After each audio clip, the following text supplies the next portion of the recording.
warbixintan waxaynu ku eegaynaa ujeedada dhabta ah ee safarka madaxweyne biixi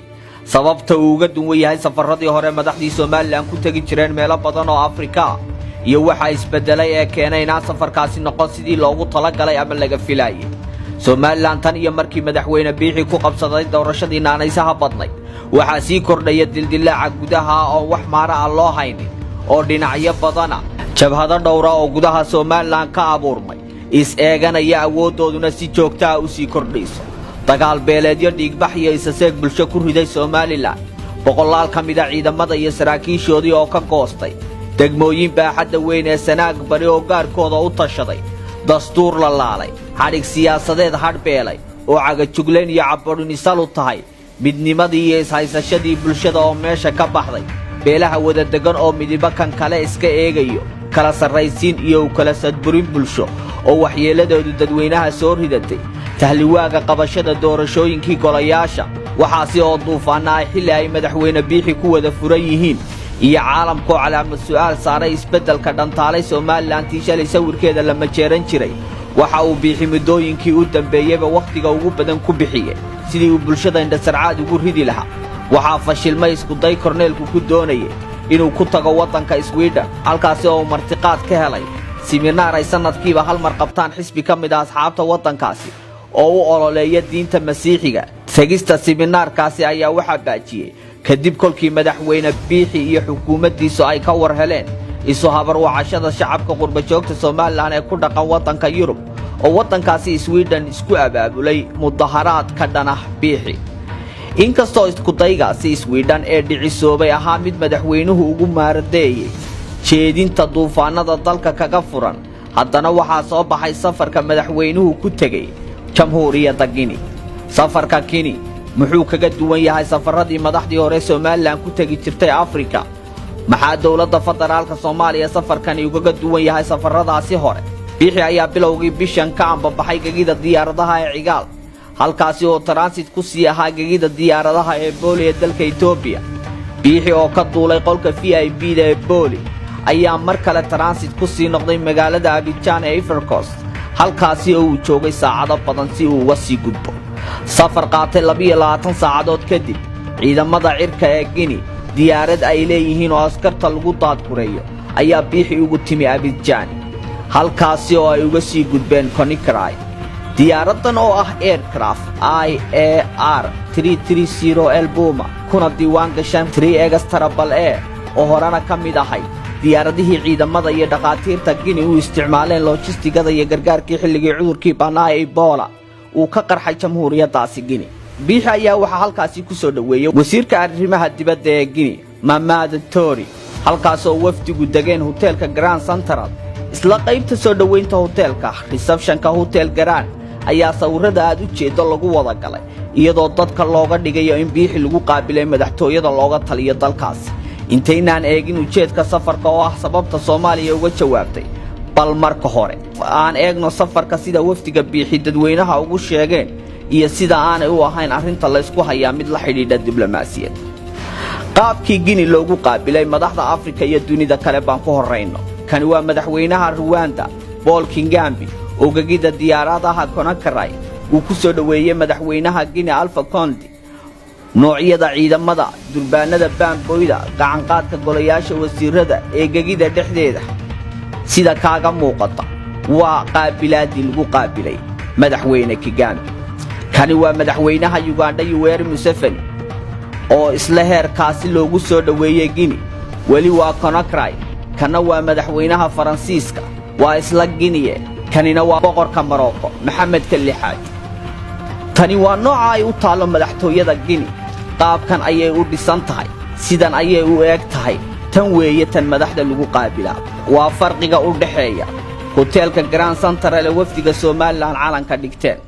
xagga kale hotel Grand iyo rooga receptionka biixi loo goglay diyaaradda nooceeda iyo qaabka loo kulmay ayaa jawaab buuxda ka bixinaya kala duwanaanshaha darajada qaabilaadaha heer qaran gaarsiisan iyo tanbiixi sida ay darajooyinka maamuuska uga garbaqaawinta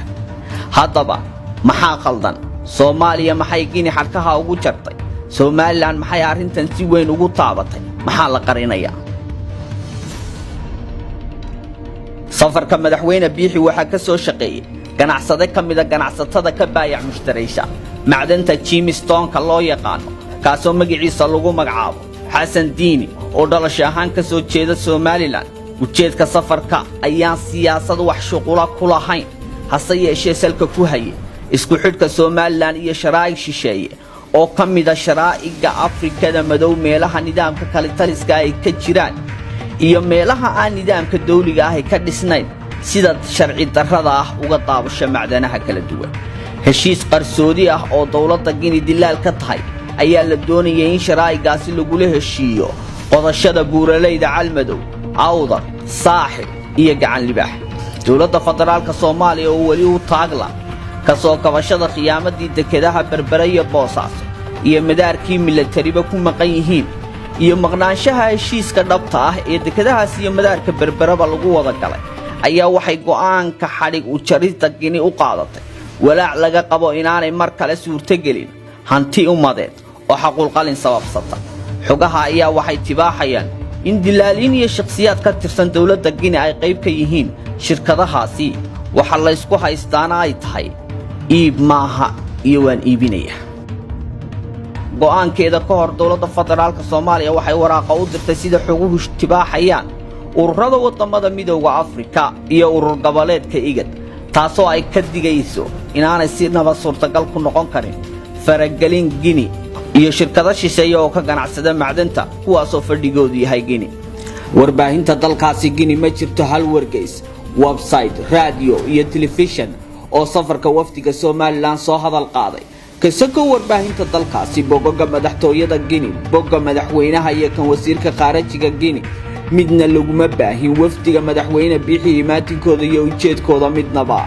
sidii horeba loogu baahin jiray wufuudii hore jamhuuriyadda Guinea safarada ku tagi jiray sida halkan kaaga muuqata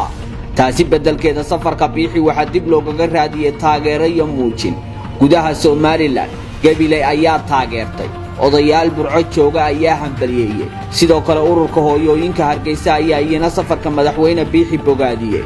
Guinea Conakry waa dal saboola oo musuqmaasuqa faqriga iyo ku tumashada xuquuqda aadamaha lagu xasuusto dhinacyadaasi qaarkoodna ay ka siman yihiin ama iska shaabahaan xilligan Somaliland waa dal aan la lahayn Somaliland xiriir siyaasadeed dhaqaale ganacsi dhaqan iyo istiraatiijiyad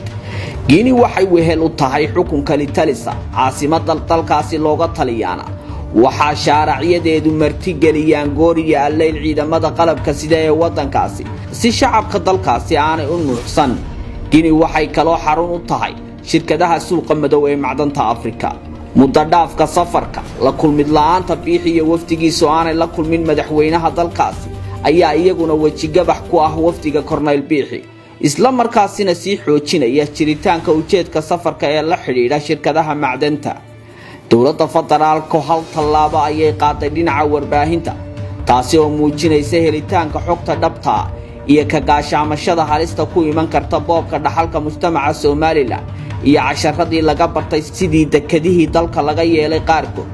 dawladda federaalka hal wasiir oo shaqadaasi leh ayaa hadlay dhanka kale sidee Somaliland uga jawaabtay Somaliland waxa iska daba hadlay tiraba 12 mas'uul dhammaantood halqabsigoodu ahaa 30 sanadood ka hor iyo dhaliisha marxuum Maxamed Siyaad Barre wasiirka arrimaha gudaha Somaliland wuxuu daliil ka dhigtay bog been abuur oo Twitter kaasi oo ay ku taalo fariin lagaga been abuurtay madaxweyne Farmaajo iyo ka waranka dawladii hore ka caanka wasiirka qaarajiga Somaliland wuxuu isna safarkaasi ku difaacay in madaxweynaha Guinea qaabilay madaxweynaha Somaliland isla markaasina aan laga hayn wax sawira wasiirka warfaafinta Somaliland isna wuxuu dhankiisa kaga qayb galay dhaliisha khudbadii madaxweyne Farmaajo ka jeediyay xuska 1 Luulyo iyo weerarida nimaan dunida joogay wasiirka biyaha oo isna Somaliland u hadlay wuxuu kaga qayb qaatay madaxweyne Farmaajo inuu adeer u ahaa madaxweyne Siyaad Barre Faysal Waraabe oo hadlay isna wuxuu sheegay in Farmaajo aanu baydhabo u dhalan xubno kale iyaguna hadlay waxay doodoodu ku idlay waqti tagay iyo cabasho ku waajahan dawladii dhexe burburtay iska wada barbar hadalka dhinaca Somaliland kuma jiro mas'uul kaliya oo difaacay halista ujeedka safarka ee dhinaca shirkadaha macdanta ka aamuska qodobkaasina waa kan keenaya in 11 mas'uul isku si u weeraraan ruuxan maanta noolayn dadka ayaa aragti ahaan qaba hadallada mas'uuliyiintaasi inay u muuqdeen kuwa madaxweyne biixi lagagala dabaalanayo wajigabaxa iyo fashilka ku yimi xogta shirkadahaasi macdanta oo iyaga gabi ahaanba u muuqday inaan la filayn xogtaasi inay noqoto mid la heli karo xilligan bulshada Soomaaliland kolka la eego sida badankoodu ugu sacabatumeen